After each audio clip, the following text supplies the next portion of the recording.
മുണ്ടക്കൈ മേഖലയിലാണ് കൂടുതൽ മൃതദേഹങ്ങളൊക്കെ കണ്ടെടുക്കുന്നത്. അപ്പോൾ നേരത്തെ തന്നെ പലതരത്തിലുള്ള ബുദ്ധിമുട്ട് നേരിട്ടു. അതോടൊപ്പം തന്നെ കഴിഞ്ഞ ദിവസം ഈ പ്രതികൂല സാഹചര്യം, ഈ മഴ ഉണ്ടായ സാഹചര്യത്തിൽ കുറച്ചു നേരം ഈ പാലത്തിന്റെ നിർമ്മാണ പ്രവർത്തനം നിർത്തിവെക്കേണ്ടി വന്നിരുന്നു. വീണ്ടും അത് ഒരു താമസം ഉണ്ടാക്കിയിരുന്നു.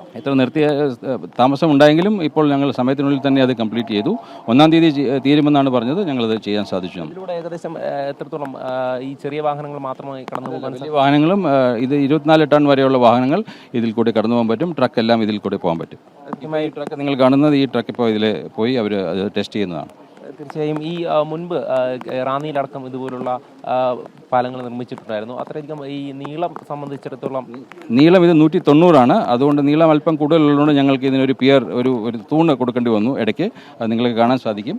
അത് ഉപയോഗിച്ചാണ് ഞങ്ങൾ ഈ പാലം നിർമ്മിച്ചത്. തീർച്ചയായും എന്തായാലും ഈ നിമിഷം വളരെയധികം അഭിമാനമുണ്ട് എന്ന് തന്നെയാണ് അദ്ദേഹവും നമ്മളോട് വ്യക്തമാക്കിയത്. കാരണം അദ്ദേഹത്തെയും അതേപോലെ തന്നെ സൈന്യത്തെയും ഒക്കെ ഏൽപ്പിച്ച ആ ദൗത്യം പൂർത്തിയാക്കിയിരിക്കുന്നു. ഇനി ഈ ചൂരൽമലയിൽ നിന്നും അങ്ങോട്ടേക്ക് വാഹനങ്ങൾ എത്തുന്നുണ്ട്.